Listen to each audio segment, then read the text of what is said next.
നമസ്കാരം, ഭാരത് ലൈവിലേക്ക് സ്വാഗതം.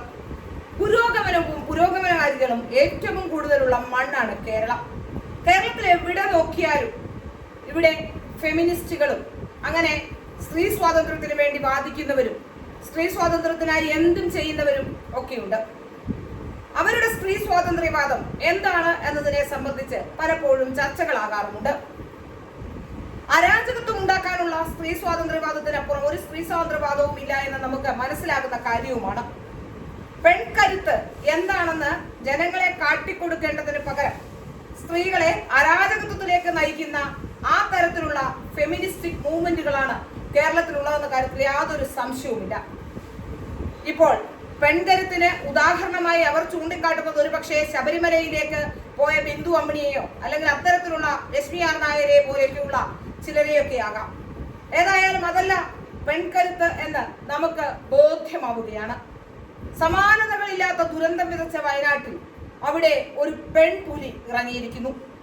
ആ പെൺപുലിയുടെ ദൗത്യം എന്തായിരുന്നു എന്നറിയുമ്പോഴാണ് ഏറ്റവും കൂടുതൽ നമുക്ക് അവരോട് ആരാധന തോന്നുന്നത്. അവിടെ ഒരു ശ്രമകരമായ ദൗത്യമായിരുന്നു അവർ ചെയ്തത്.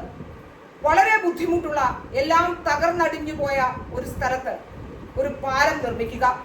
വയനാടിന്റെ ദുരന്ത മുഖത്തേക്ക്, വയനാടിന്റെ ഹൃദയത്തിലേക്ക് ഒരു പാലം പണിയുകയായിരുന്നു മേജർ ഷെൽക്ക എന്ന വനിത.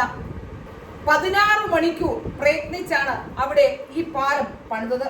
ഒരു വെല്ലുവിളി നിറഞ്ഞ ദൗത്യം തന്നെയായിരുന്നു. ഈ ദൗത്യത്തിൽ അങ്ങോളം ഇങ്ങോളം അവരോടൊപ്പം നിന്നത് ആ വനിതയാണ്. ദുരന്തമുഖത്ത് സാധാരണഗതിയിൽ നമ്മൾ പറയാറുണ്ട് അവിടെ സ്ത്രീകൾക്കൊന്നും ചെയ്യാനില്ല എന്ന്. എന്നാൽ ദുരന്തമുഖത്ത് സ്ത്രീകൾക്കും ചെയ്യാനാകുമെന്ന് തെളിയിക്കുകയാണ് മേജർ സീതാ ഷെൽക്ക.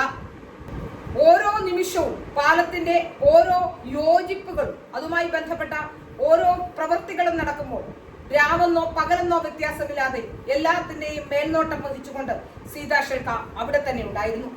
ഒരു ജനതയുടെ ജീവന്റെ പാലമാണ് താൻ പണിയുന്നതെന്ന ഉത്തമ ബോധ്യത്തോടുകൂടി അവർ ആ ദൗത്യം കൃത്യമായി തന്നെ നിർവഹിക്കുകയും ചെയ്തു. ബിന്ദു അമ്മിണിമാരോ ഇത്തരത്തിലുള്ള മറ്റ് സ്ത്രീകളോ അല്ല നമുക്ക് മാതൃകയെന്നും സ്ത്രീ സമത്വത്തിന്റെ, സ്ത്രീ കരുത്തിന്റെ, പെൺ കരുത്തിന്റെ മാതൃകയായി മാറുകയാണ് സീതാ ഷെൽക്ക എന്നാണ് പറയാനുള്ളത്.